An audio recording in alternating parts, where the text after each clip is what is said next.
A real estate investment trust, REIT, is a company that owns, operates, or finances income-producing real estate. Like mutual funds for property, REITs enable investors to earn regular income and achieve diversification without buying or managing buildings themselves. This simple definition opens the door for everyday investors.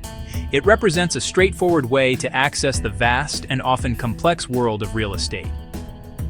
REIT stands for Real Estate Investment Trust. At its heart, a REIT is designed to earn money from different types of property, then has a legal obligation to pass most of that money directly to its shareholders. This structure allows people to benefit from property income without buying, financing, or managing physical buildings themselves.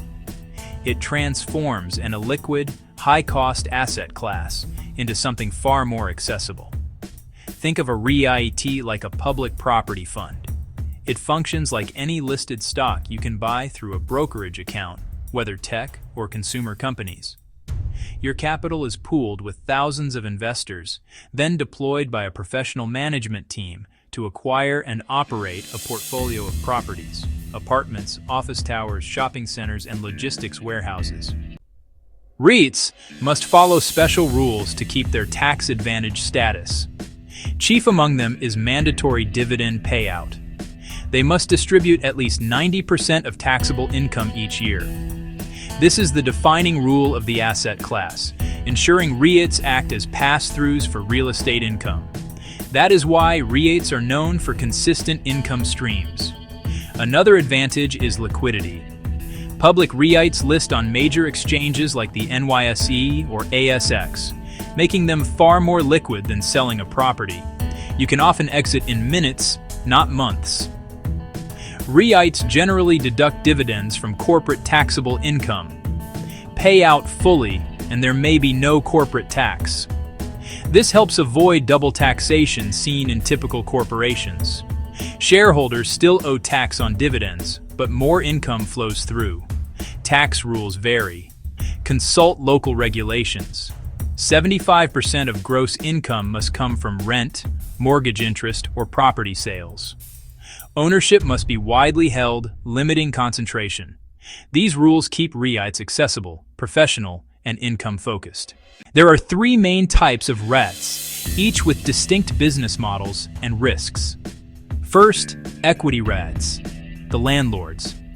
They buy, own, and operate income properties, spanning apartments, offices, malls, and logistics. Their income is rent. Performance tracks occupancy and rent growth. Second, mortgage REITs, or MREITs, operate like lenders.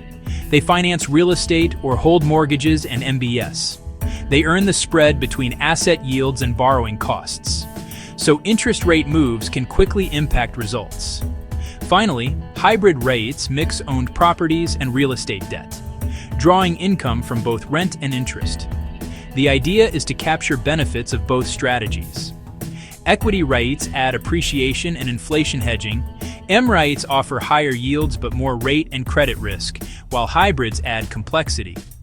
For most, equity REITs are the most intuitive path. Know the model before you buy. REITs often specialize in a single sector, letting investors target specific trends. Each sector has its own cycle and drivers. Retail spans regional malls to neighborhood centers anchored by necessity retail. Class A malls thrive. Weaker malls struggle with e-commerce. Necessity-based retail provides steady rent. Residential covers apartments and single-family rentals, driven by housing need and urban shortages, generally defensive but sensitive to rates and regulation.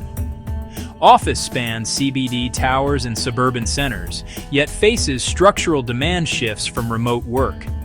Vacancies up, refinancing risks elevated.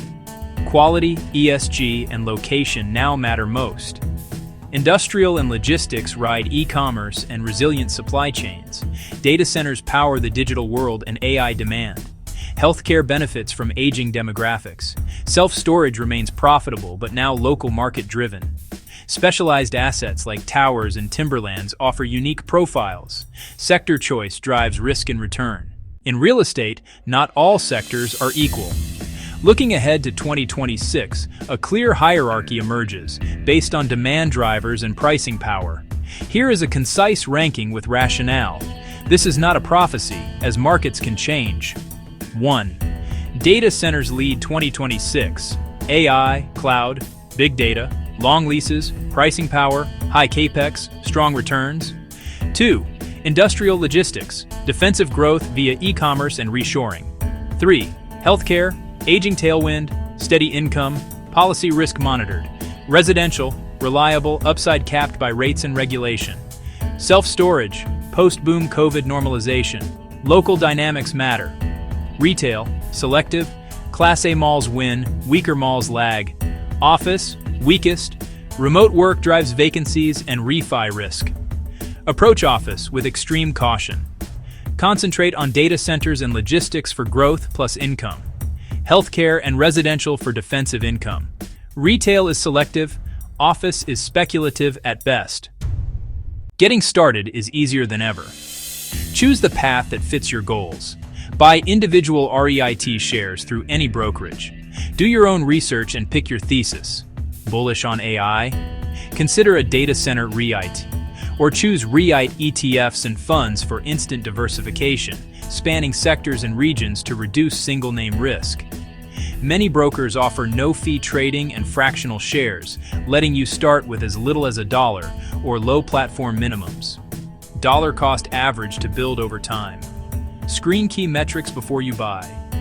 Look at dividend yield, the payout ratio, leverage and liquidity, portfolio quality and lease terms with high credit tenants, and the management team's track record. Consider global exposure via international REITs or ETFs. A thoughtful checklist leads to better decisions. REITs have risks. Know them. The biggest is interest rate risk. Rates rise, REIT prices can fall. Higher bond yields compete with dividends, dragging share prices lower and raising borrowing costs that squeeze cash flow. Real estate is cyclical. Expansion, then contraction. Downturns cut demand for space, raise vacancies, pressure rents and valuations. Sectors react differently at each stage. Know where we are in the cycle. In 2026, office faces structural remote work risk. Industrial is largely insulated from that shift. High leverage magnifies downturn pain. Falling income plus debt can trigger distress. Management quality matters. Bad deals or slow pivots hurt. On the reward side, steady income from leases, potential long-term appreciation, liquidity, and diversification at scale. In 2026, sector selection drives outcomes. For growth plus income, target durable shifts. That means data centers and logistics. Digital demand and supply chain redesign are secular. For defensive income, focus on healthcare and residential. Non-discretionary demand supports rents. Be selective in retail. Favor dominant centers. Treat office as speculative, even when discounted. Align with your goals, risk, and horizon. Many use a broad red ETF core with tactical tilts. Choose deliberately. Place capital where quality and trends converge. Be informed, precise, and patient. REITs provide property income and growth without landlord headaches. They blend stock-like liquidity with real estate cash flows. In 2026, sector choice is critical. Technology, demographics, and work shifts drive dispersion. Focus on quality assets, strong tenants, and proven teams. Do not chase yield. Prioritize sustainability and balance sheets. Think long-term. Let dividends and compounding work. A low-cost, diversified REIT ETF is the simplest start. Disclaimer: this is informational only, not financial, investment, or tax advice. Content reflects today's date. All investments carry risk. Past performance is not indicative. Consult a licensed professional before investing.